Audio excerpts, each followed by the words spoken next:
Hello, this is David with Three Orcs. Welcome to the live stream on Sunday, September 9th, 2025.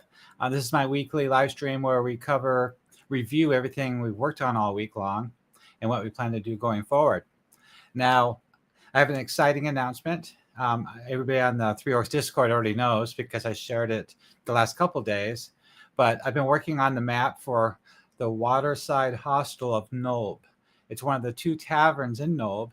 A hive of scum and villainy, and the waterside is the actual only inn in town for adventurers, merchants, or anybody traveling to stay at, because the boatman's tavern is a warehouse, a tavern, a basement, and a black market, and a small brothel upstairs. There's no place there to rent a room, so that's really important. So when players come into town for the first time, into Nulb, and they want to stay the night somewhere, unless they, hide away somewhere in one of the empty, ruined cottages, or out in the forest across the river, only place to stay would be in that inn, and it's full of bandits and bad people, Temple of Elemental Evil cultists, their agents, assassins, brigands.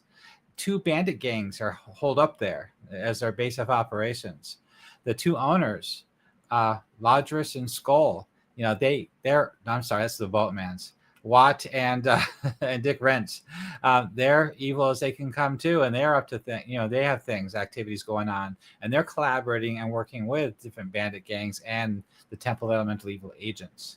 So this map is really important, especially because something's eventually, maybe not the first night, but something's probably going to go down there. There's going to be battle, there's going to be combat, or sneaking around at least.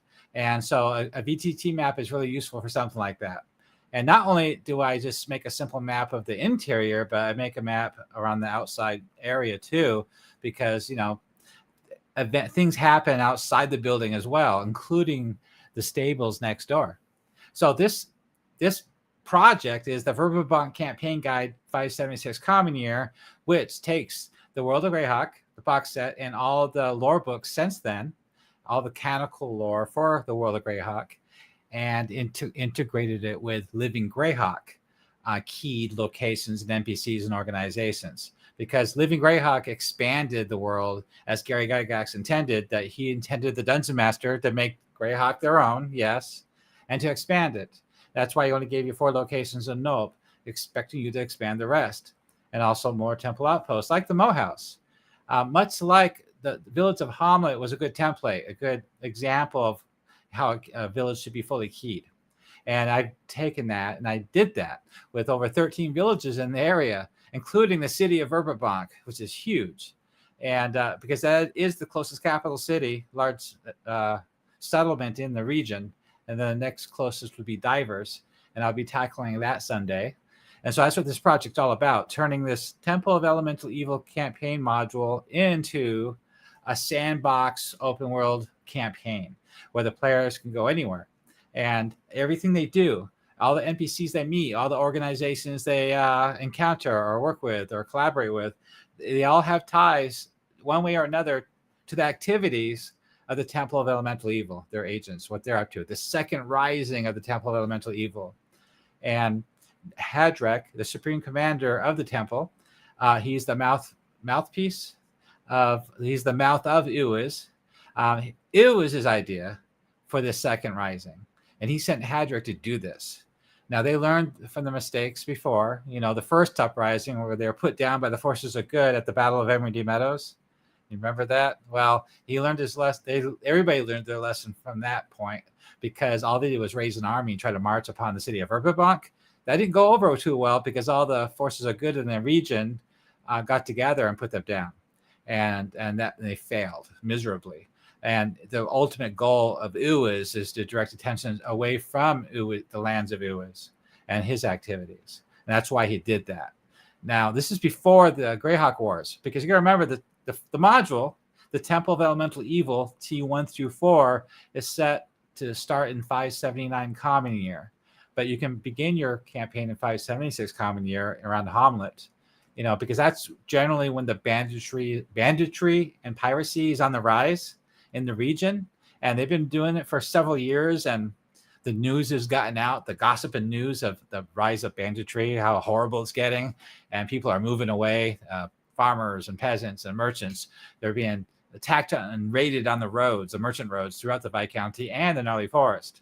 And so it's causing a problem, but it's just a local bandit piracy problem for the locals, the local officials to take care of, the local lords. It's not something for the Circle of Eight to show up to do anything about. It has nothing to do with the Temple of Elemental Evil. Nobody would suspect that at all at this point.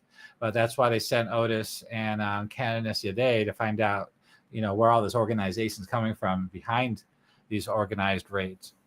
And that's why they're there in Nulb. And it's up to the players to instigate, to push that forward, because that's what players do in a D&D campaign.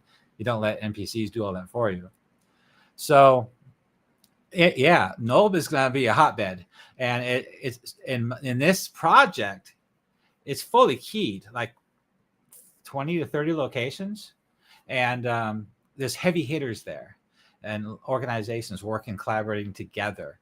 It's not just like a dungeon where you go from one room to the next and kill that monster and take his treasure and then go to the next room and kill that monster. No, this is a living, thriving settlement of scum and villainy of bandits and pirates and other leaders, a lot of factions. And basically, you cause any trouble, you're going to get hit from all sorts of different directions. And some of these characters are really high level, like the captains of those bands. And also there's assassins in Nulb too. You remember, even in the T1 module, the Village of Hamlet, there's that 10th level assassin that's going to go after the players if they start bragging too much. I wrote an article about what will happen to a paladin when he walks into Nulb.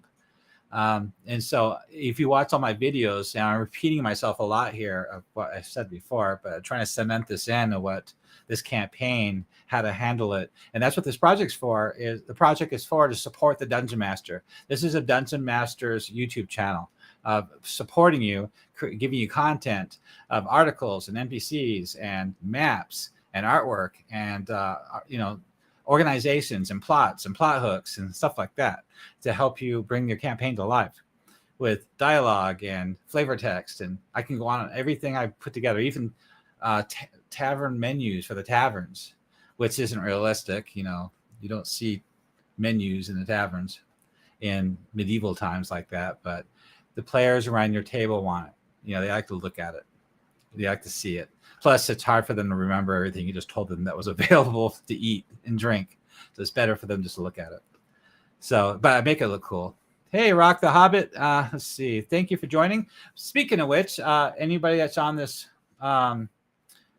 this live stream, if you have any questions about the project or campaign or your campaign, please go ahead and ask away, and I'll answer them for you here in the YouTube channel. Speaking of which, I'm going to record this. There we go. So that way we can, I'm going to make a video on the review of this map that I'm going to share with you. So make sure this looks good. Stream settings. So I'm going to go ahead and switch over to the map, and we'll talk more about it over there. Let's do that right now. Let's see. Doop. The water side. There you go. Let me fix the screen so you can see the whole screen. That's better. Top's a little bit cut off. Yeah. Let's see. Just bring that down a little bit and make sure it looks good. Okay. Yeah, the water side. So Nulb is done, and it's on the website, the World Anvil website for you to use. It's fan content. You can use it in your campaign. And I designed it in a way where if you have an internet connection, that's key. At the table, you can reference all these NPCs, articles, stat blocks, maps, everything on the website.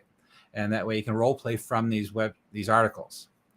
I know a lot of Dungeon Masters out there like to print stuff up. And I'm going to lower that some more. And they like to, and it's really difficult to print up from World Anvil because of the formatting. And if you try to export from World Anvil, it loses all the formatting and it looks horrible. And it wastes paper when you try to print it up. It turns this document into like a 30-page printable document. It sucks. But this is the water side, and all the locations in Nulb and NPCs, everything's done. And I'm in the middle of rewriting the Dungeon Masters Guild module version of this, which is more concise and to the point and formatted tightly with heavily focused on the cult activities in Nulb. Hey, Hearn the Hunter. The finest hostel in Nulb. This sure is. It's going to be, because that's where they're going to have to stay. And sure enough, it's a den of thieves and travelers. So this article's been done for a while. And it's got everything you need to know, everything you need to run this location, like all my articles and all the locations here, including flavor text, introductions, the staff, notable characters, artwork. That's what Dala looks like, the serving wench. There's Pearl. I know how you guys like charts, so I try to include charts into these articles too. And I do the same thing with the DM's Guild. By the way, about the DM's Guild module, the reason I make it's a PDF, so you can print it up, and it's like you can print up a module and hold it in your hand and use it at the table. And a lot of dungeon masters really want that. That's the main reason why I even make those. I make very little money from those modules on DM's Guild, but I do it as a benefit to dungeon masters that require that format. And it also helps promote this Discord channel and the Patreon. That's mainly, and also that's what this YouTube channel is for too. I don't make any much money on this YouTube channel, but it drives people, it lets people find me. They find the Discord and the Patreon. And the Patreon's there to support the project and to get the artwork to you. And all the regular resolution artwork is free on the Patreon, on the Discord, on Facebook. But the higher resolution stuff, you have to be a member of Patreon to get it. Different versions of the map. And so I'm going through this. This is one of the biggest articles. This takes like 6 to 8 pages in the DM's Guild module version of this. So as an article on the World Anvil, it's one big article, one big page. The room pricing, who's staying there. I have videos about this already. These are the characters on location. They're all linkable. You put your cursor over the link and it pops up. You click on it again, it pulls up the full article, or as a separate tab if you want. But we'll keep going past everything you need to know about this location. There's a lot going on. There's a lot of people staying here. It's pivotal. This is a pivotal location in Nulb for your campaign. I mean, this is the first place the players are going to go to, and the stables next door for their horses. That's important. I even created a random encounter table too for the nighttime to see who shows up. I got to go through that again and make sure it's all good. The menu. Let's click on that real quick. So I created this a couple weeks ago, and I put it up on Patreon. Everybody can have it. This isn't as printable as some of my other menus, but I was thinking about this. You know how I thought, hey, Hearn, let's see what you're saying here. I keep seeing this and thinking of the woman running the hostel in Eurotrip. Yep. I love that movie. It's hilarious. You're right. It is like Eurotrip. Well, I was thinking about menus. It's just stupid, you go to a tavern in the medieval days, like the 16th century, and you sit down and the serving wench walks up with menus and hands out the menus and you order from it. But, the reason it's a mechanic for a Dungeons and Dragons, a game for the players to hold in their hands and look it over while the Dungeon Master is role playing. And the Dungeon Master can role play these, have the serving girl talk about this. And in the article, I do describe these in more detail for the Dungeon Master to draw from, to describe what river ale is, things like that. Excuse me. So anyway, I was thinking, what other way can I portray another menu? Because I have like a dozen menus already on this website that are printable. I was thinking, that'd be kind of cool to put the menu on the wall. That's white charcoal marker, and it just kind of drawn on the wall of what you can order. And there's a lot of other faded over time, splotches, and there's a handprint there. So don't trust Nulb. I put little messages there and things like that. So I thought that was kind of cool. I decided to do something a little different this time. I realized that would be hard to print up, but I do have a separate section. Let's go back in this article describing that stuff so you can print it up. All right, so let's go ahead and click on the first one. This is the daytime. So in the daytime, this is interesting about the water side is it's right next to the river. So you see that road to the left? That's the high road. And the bridge right there to the north. Oh, I forgot to put a compass on here. So that's not north. North is up to the right. It's northwest is north. Northwest is north. It's because the road is supposed to be slanting. Oh well, I'll add it before I make the high resolution versions. So the bridge is northwest. Did I mess that up? Anyway, the bridge is northwest, and so to the west is the high road. The low road's off this map, but both the high road and the low road connect before you get to the bridge, and then you cross the bridge into Nulb. And see the bridge, how close it is to the water side, and look how close the river is to the water side. So there's a couple cottages on the other side of the bridge with some bandits holed up, and they watch that bridge. There's also a couple bandits at the end on this bridge that's always watching the bridge to see who's coming into Nulb. That's a constant thing.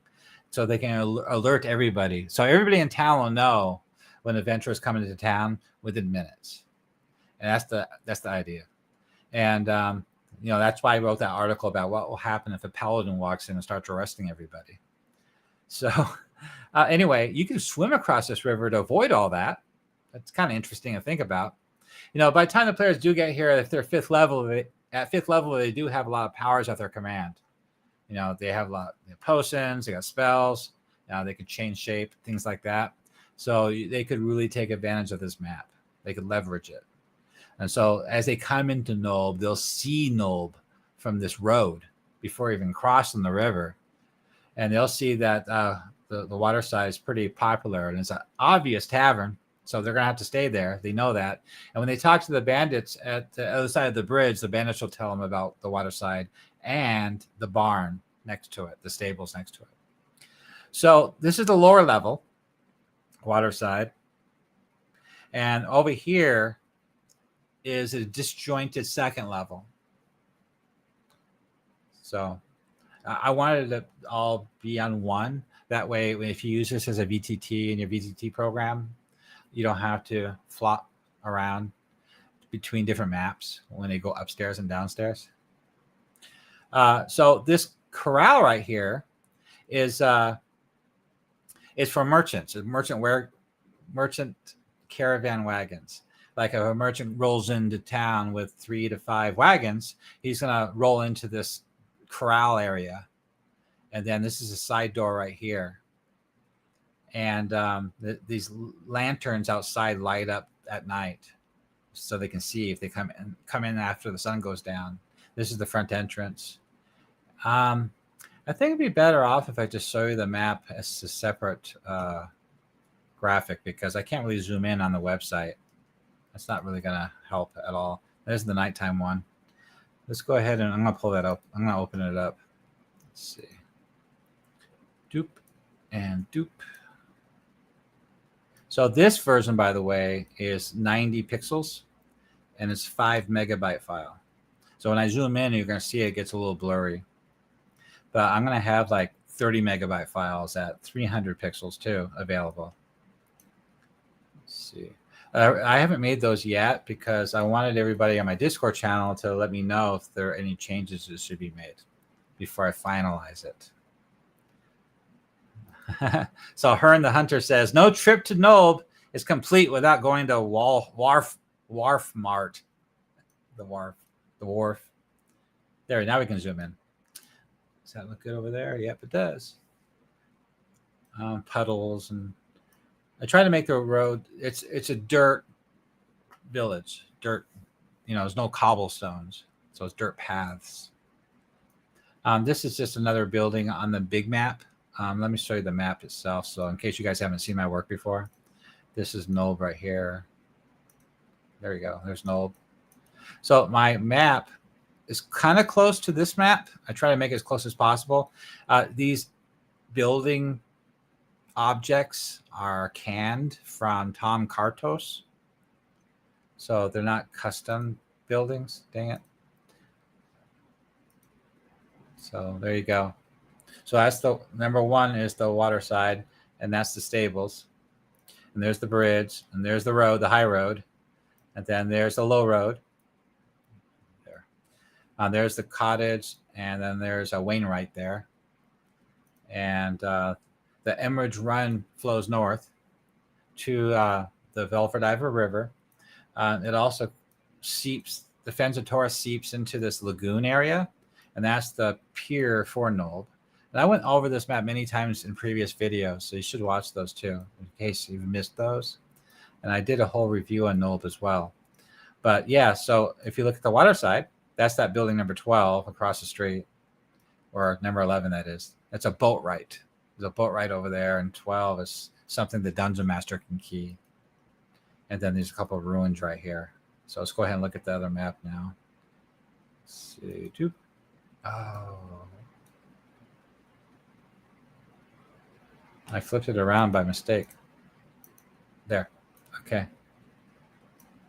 The main focus is, the hostel and the trails and the outside parts and the barn, because that's what, when there's a fight, it's going to be within this area. I just kind of put these graphics over here as a close approximation of what those other buildings are located at and what they look like. It's pretty close, but I didn't have the exact objects that I used in my other map. Okay, so you go to the front doors, 10 feet wide. Each square is 5 feet. So there's a lantern here, a lantern there. And then you hit the bar. And that's where Watt, the bartender, would be. And there's a lot of seats here. I did last week. I counted all the seats. I think there's like 43 seats. So yeah, no, her and the second floor is on the same map. See, it's over here. That's the second floor. That way, in your VTT, you don't have to switch maps while you're playing. You can just move the tokens over to this part of the map. This is the kitchen with 3 doors. So that's where all the food prep is. These stairs go up to the upper floor. There's some blood stains on the floor. Door here, door there, another door here. So it's 2 doors going to the back area. These are windows. That's the fireplace, the hearth. So there's enough room in here for a lot of bandits. And that goes upstairs. This is the side door with another lantern outside. Wood for the fireplace. This is Watch room. He's got the small little room. Last time I talked about this last week, I didn't have this done yet. So that's Watch room. And I always put a bucket of water in each room. As a privy, there's no separate bathroom in this establishment. So everybody gets a bucket. This is a storage room that's also a clandestine meeting room when they have meetings. This is you got Watt. This is Dick Wrench's room. And this is a door with stairs going down to the basement. And I didn't make a map of the basement. It's probably just a simple 1-room basement with low ceiling. The basement ceiling could be these wood planks right here. So that's something to think about. Yeah, that's most likely that's what it would be, the wood planks. And the walls, of course, would be stone. Let's see. Okay, that's the bottom floor. Now the second floor.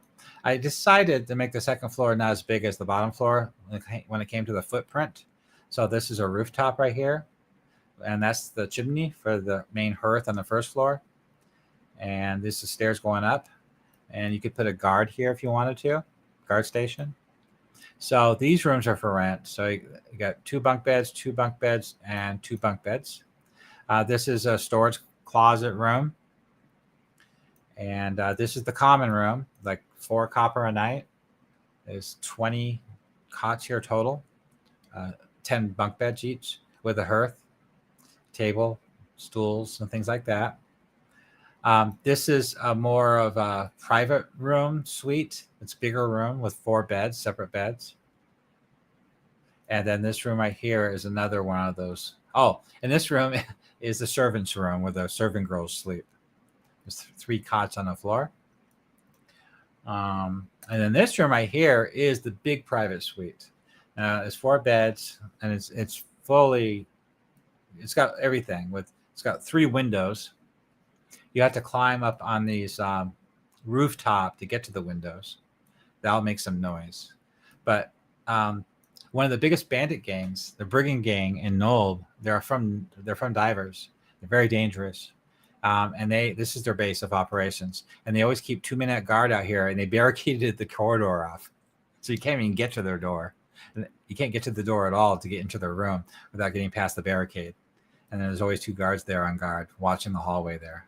So that's interesting. So there's a lot going on with this bandit group, this brigand group, and they're in the midst of everything. They got a lot of activities going on. They're the ones that are raiding up and down the merchant roads to divers and to the Wild Coast, bringing in slaves and loot and stuff. They're murderers. They're different from mercenaries. There's a mercenary gang staying here too. I think it's in this room right here. It's a regular mercenary gang for hire. All they care about is coin. I have a whole article about this. Everything from dialogue to how to role play them, all that's done. But these guys are murderer. They're actually secret. Some of them are secret worshippers of Orcus. There's an Orcus cleric in this group. One of the leaders is a cleric of Orcus. Everything in this project is it's just like anything. The dungeon master. It's up to the dungeon master what to use. Just because all these locations are keyed doesn't mean you have to use all of them. But if your players happen to, for some reason get interested in something like number 3, there's a herb shop. I want to go there. And you had no intentions of even using that in your campaign, but they decided to go there for some reason. It's ready for you to use. So you don't have to worry about it. I left a lot of these buildings unkeyed for you to use if you want to add something to the town. And there's a lot going on here, even a graveyard. And there's a lot of plot hooks. Every location I keyed has plot hooks to it. But back to the map. So there's more to the map. So that's the second floor. Oh, I keep hitting that button. So you got to remember the second floor is right above the first floor, obviously.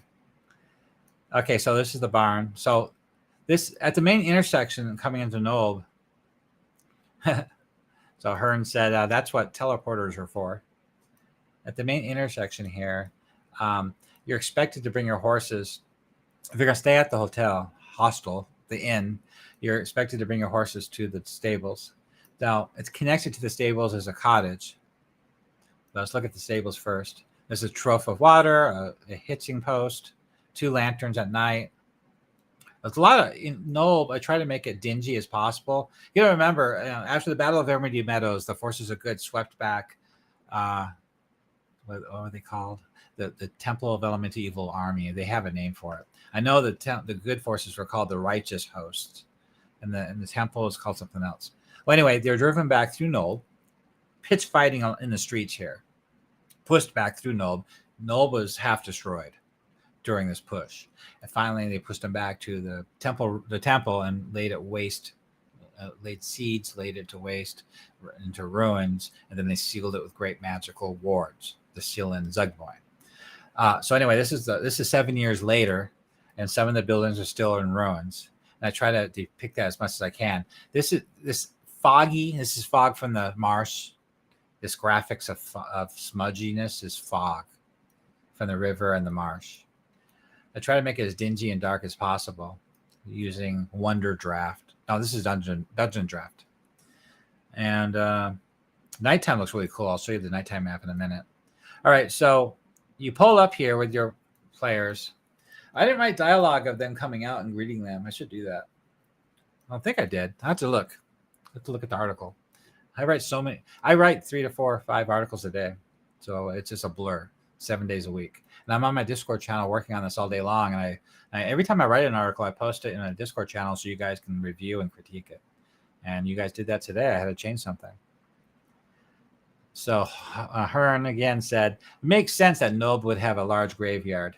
Actually, half that graveyard is from the remnants of the battle after Battle of Emerald Meadows when they swept through Nulb. Yeah, and I talked about that in a couple of videos ago. That's a great location.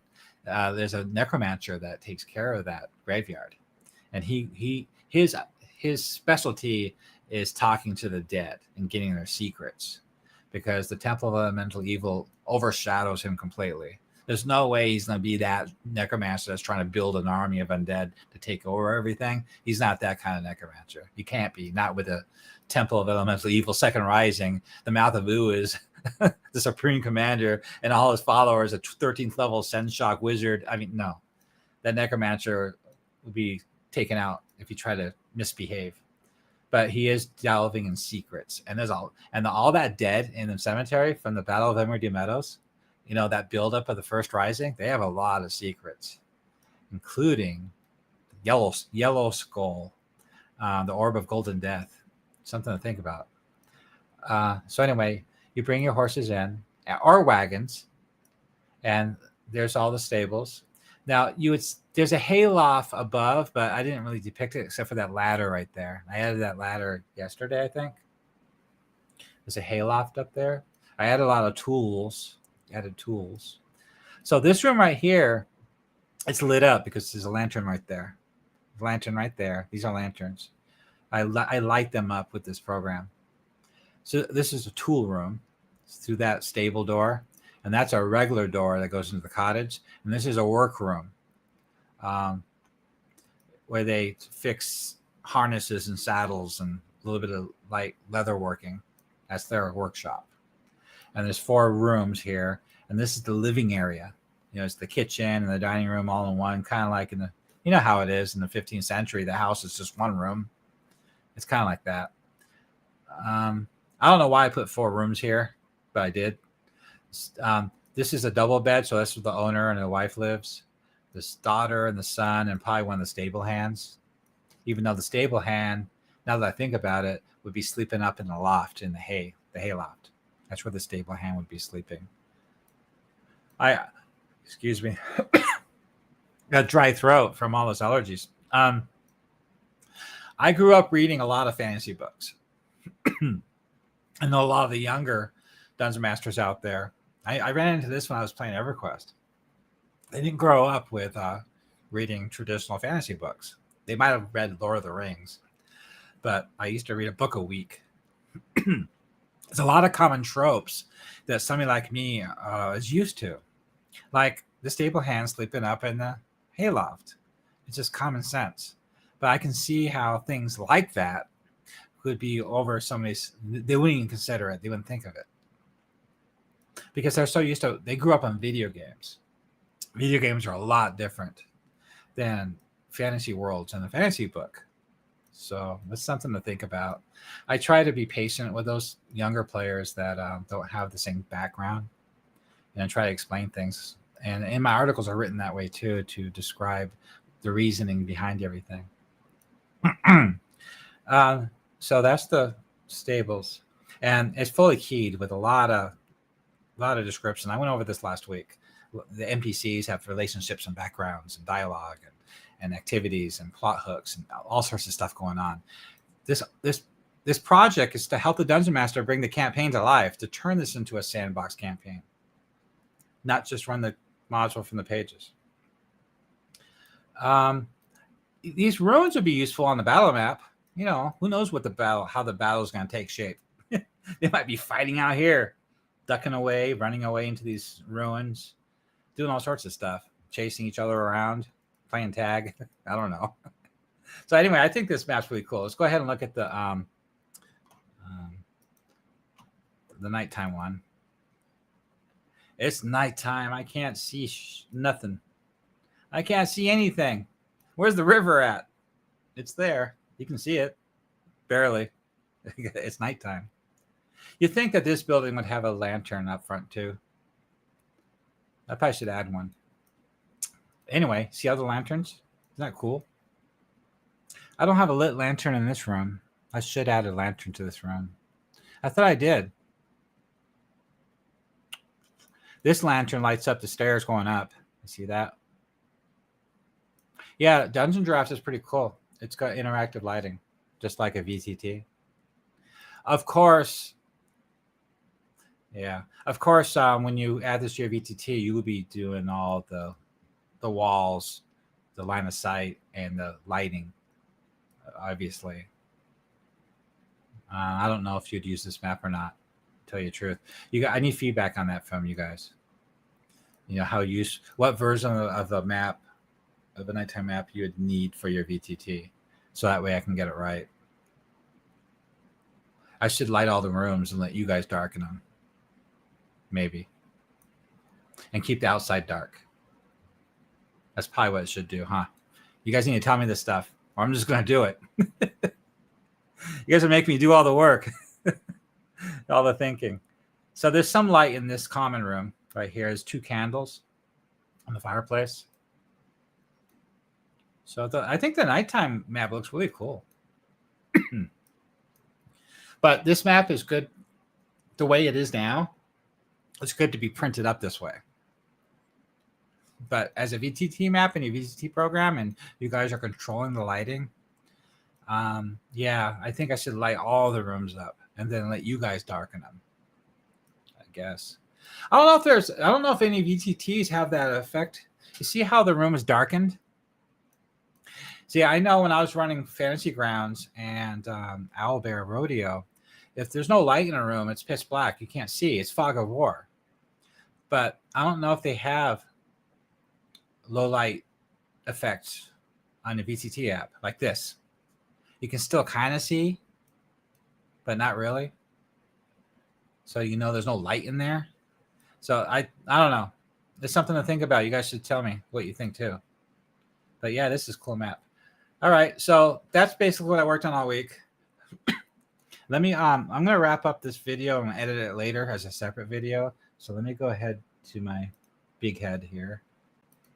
And I'm going to finish up this section of the live stream reviewing the map. So this is the map I made for the Waterside Hostel in the village of Nulb for your Temple of Elemental Evil campaign. This project is for you to bring the campaign to life from the Temple of Elemental Evil module by Gary Gygax to make it more into a sandbox version. And in Nulb, there's going to be a lot of things going down. You got the Boatman's Tavern. You have this Waterside Hostel. You have the old Mayor's Mansion. That's got a VTT map too. There's a lot of locations in Nulb where a lot of battles could possibly happen. And that's why I've been making these little smaller maps for these locations. And I hope you guys like this. You add value to your game too. I really hope that you guys were able to use this. And if you want anything more created for any of these locations, let me know. I'd like to hear it. Thank you so much. All right, so let's go back. Let's see. You guys got any questions? You can make zones for dark areas in Foundry VTT. Yeah, but the question is not dark areas, darker areas. That's the question. See, these rooms are darker areas. They're not dark areas. I know a VTT dark areas map. That's Fog of War. Stop recording there. Fog of War, you can't see nothing. It's just black. I'm talking about a shadowy area. That's what I'm talking about.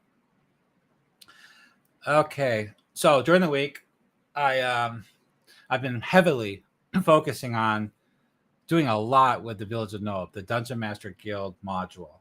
So as I said before, I've been working on this for a couple months now. Every time I touch upon an article, I improve it. I find things might be wrong. I can add, change things to make sense, connect more of the dots with the Temple of Elemental Evil leadership and their agents, things like that. But I've been adding a lot more dialogue. In fact, what did I do today? I wrote something really cool. Otis, I did a lot with Otis, actually. Where's Otis? Otis is cool. I added it to the website, too. So Otis would be number... Where are you, Otis? I don't know.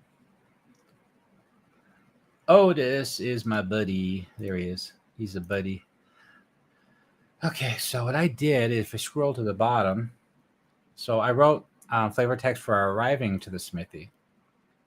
I did that yesterday. So when you first arrive to the smithy, actually on the left is when you first. Where is it? Sorry, it's at the top. Okay, this scene, flavor text and dialogue, is when you first arrive at the smithy, and that boy meets you. His name is Chon.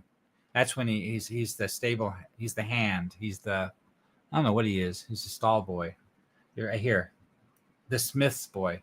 He's not the sharpest tool in the shed, but loyal and diligent in his duties. So I wrote that introduction when you first pull up, walk up. And then I wrote another one arriving at the smithy when you first meet Otis for the first time. It's his initial greeting where he sizes you up. You remember what it says about Otis in the module? Yeah, that's what I went for. He's not going to tell you who he is. He's not going to tell you that he's a spy and he wants help and this is what he knows so far. No, it tells you specifically in the module that does not happen. He's not going to help the players. It's not going to happen. So this is the introduction of him trying to feel them out. Who are they? Why did they come to Nulb? Who sent them? Everybody in Nulb wants to know that. I've talked about this last week. I talked about that in the Paladin article I wrote and the video I made. You gotta put your feet in their shoes. So he's not going to blow his cover for another group of adventurers walking to town saying they're here to save the world. No, of course not. So he's probing without seeming to his questions. So I got dialogue. If you ask about the trouble in town, if you mention the Waterside or the Boatman's Tavern, if a paladin or a cleric is plainly in the party, this is what he'll say. If you push about bandits and pirates at the temple, he'll say this stuff. If you pass his first sniff test, that you're harmless or something, he'll say this. If you stay cagey, like a bunch of rogues in the group and they're being cagey, he'll say that. And then he got parting line saying goodbye. So I did that. Then yesterday, I wrote this. Huge plot hook. Okay, so his plot hook from the module, I expanded it. Exactly what the module wants you to do. Its intention of how to handle Otis. I expanded and spelled it out for you here. So it explains to you that he keeps his head down.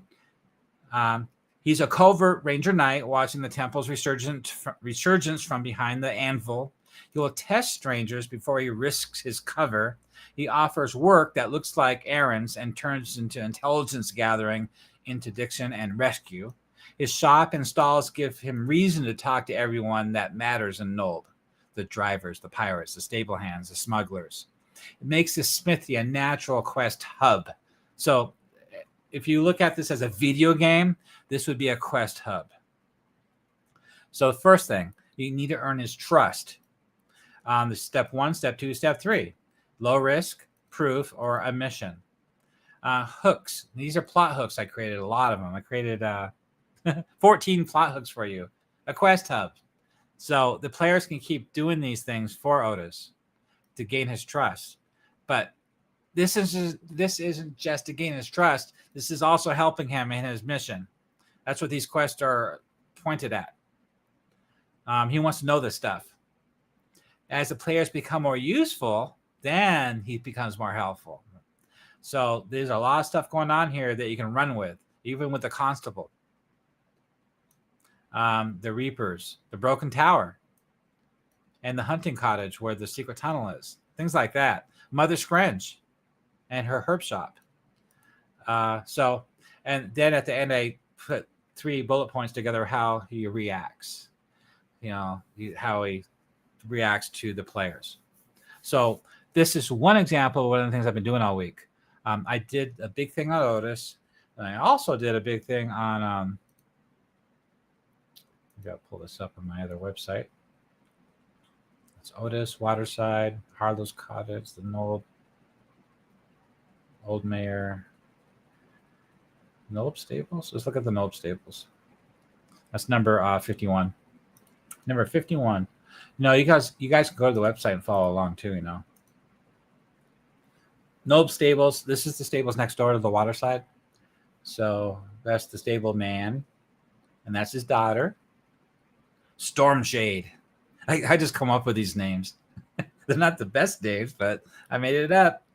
She's early 20s. I'm sure some players might like to be friends with her. She's pretty cool. I made that map really quick. Here we go. Look at that. So talking to Varric at the stables. So there's a whole dialogue here about what he thinks of things.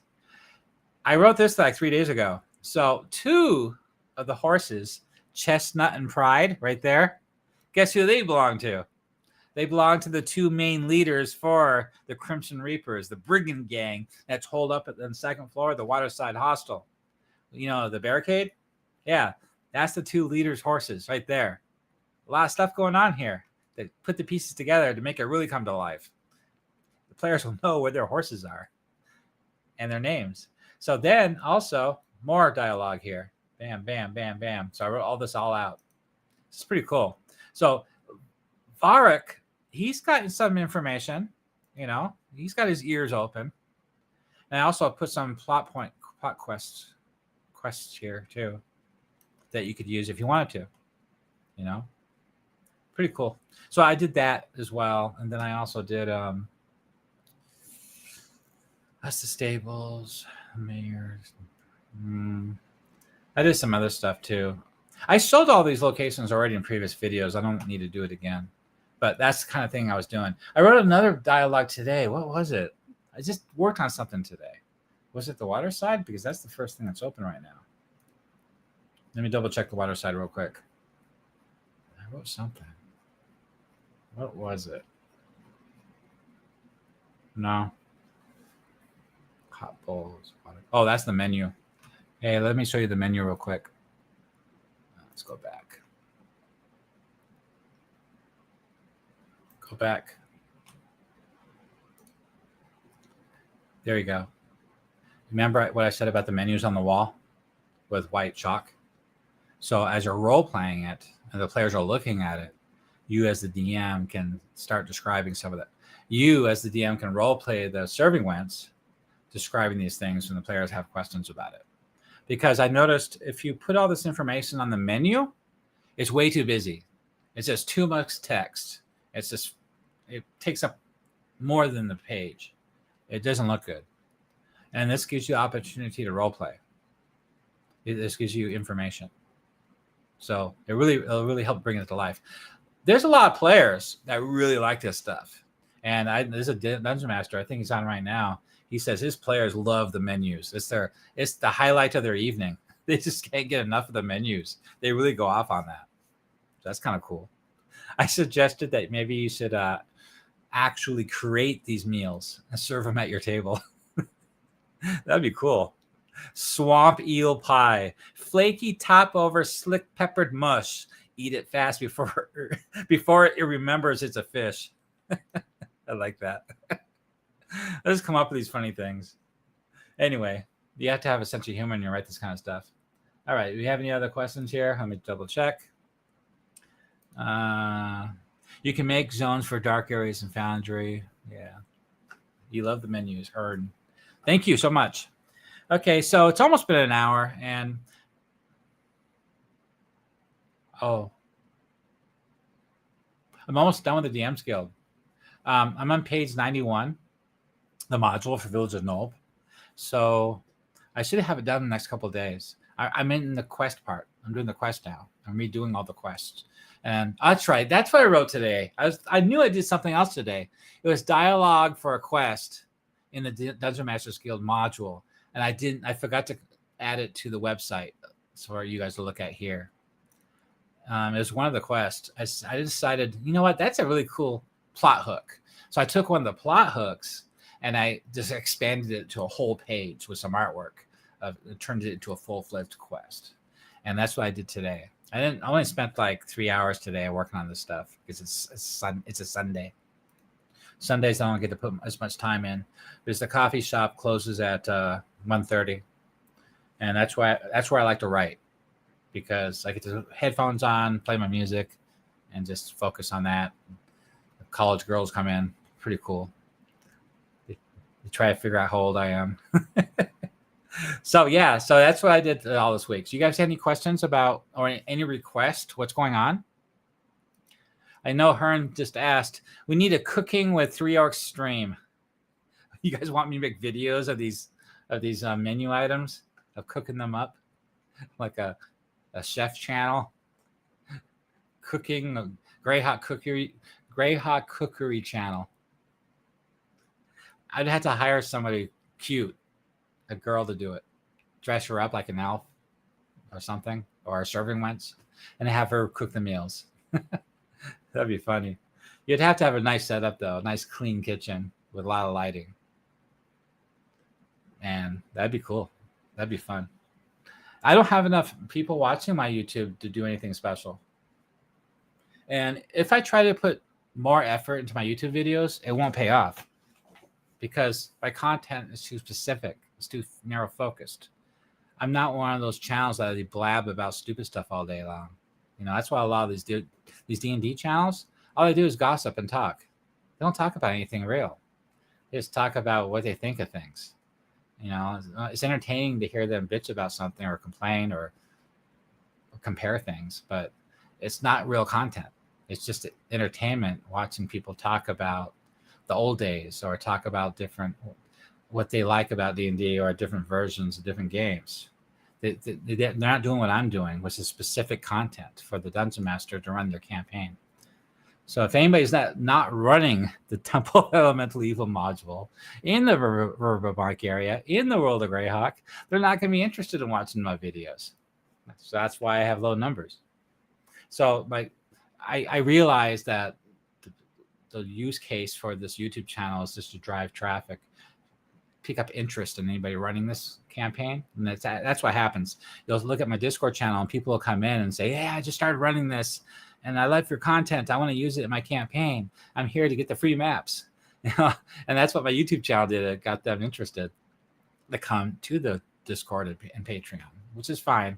It's working. It's fine. I'm not going to have no 80,000 views on anything, but I also have some requests to do a YouTube video review on some more role-playing games. And the next one I'm going to do, I'm ready to do it, I just need to do it, is DCC, Dungeon Crawl Classics. And I have the module, and I'm ready to do it, but where'd it go? No. Is that it? Yeah. So I'm ready to do it. And I got some notes. But I got a feeling it's going to be too it's going to be too in depth because where is it? Yeah. I can see this happening. I can see this. There's a lot to cover. So I don't know if I can do this all in one video. Also, I'm rather opinionated on how much I like this game or not, because I ran it before. But I can do a video, and I want to make sure I do a good job. But there's more rules to this than the other video reviews I've done. So I don't want to go too long. I don't want like 2 hours of boring page by page reflection on the rules and how they work. So I don't want that to happen. That'd be boring to watch. I guess there's a lot of tables, so maybe glossing over the tables will go faster. So I'll do that. But I think I want to focus on how you can leverage or use this rule system to run the Temple of Elemental Evil campaign. Also, the classes and the races. Yeah, how to... I'd like to have another Dungeon Master on with me doing this review that's actually running this in the Greyhawk campaign, so we can talk about the classes and how it'll work. So I think that would be a good idea. Okay, Hearn said, top 10 NPCs in the Hamlet. You won't see it coming. You know, that's actually a little bit more useful than a lot of the stuff that you see on YouTube. I watch a lot of these guys on YouTube, and they just talk about gossip and opinions. They don't really... That's more specific, actually. Actual discussion on NPCs in a location. You know, that's actually useful. Not their opinion of what they thought of 3rd edition. So yeah. So anyway, I want to do this review next. I'm waiting for me to get my energy level up from this. Lately, it's been all allergies. I'm tired all the time from the allergies. But yeah, I want to do this review next. I'll try to do it tomorrow. Pretty cool. All right. So if you guys don't have any more questions, I think I'm going to end this. Let's see. Bring it over here. Okay. Well, this is going to wrap up my live stream for, September 7th, 2025. This is my weekly live stream where I can catch everybody up on all of the activities of what I've got done in the project for the Verbobonc Campaign Guide, 576 Common Year for running the Temple of Elemental Evil campaign. I'll be on next week. I got a guest coming, and I'm hoping to get him on screen the same time I am. We'll get our schedules together. He works for Wizards of the Coast, or he did, and he expressed interest in coming on the channel, and I'm hoping to get him on soon. So I'll go ahead and try to reach out to him this week and see if he can't come on next week, because he'll be fun to talk to. I don't want to just talk about my project, but I'd like to, maybe talk about what he's up to, promote his stuff, support other people like that. Doesn't have to be about just what I'm doing. And I think it'd be fun to talk to. He was very instrumental in 3rd edition and also 5th edition and Living Greyhawk. And he wrote some Living Greyhawk modules. And that's what I really want to talk about, is the Living Greyhawk modules and some questions we might have for him. So that way we can run those adventures in this campaign. That's a good reason to have him on. Let's see. Thumbs up, everyone. Hey, Rock the Hobbit. Thank you. Thank you, Hearn. I really appreciate it. Well, I hope you guys, your players, enjoy your campaign as much as I have. And I hope your players don't get slaughtered within the first 5 minutes of entering Nulb, and they're able to be smart and think quick on their feet, use the different factions against each other, and succeed in putting down the Temple of Elemental Evil. You guys have a good week. Good night.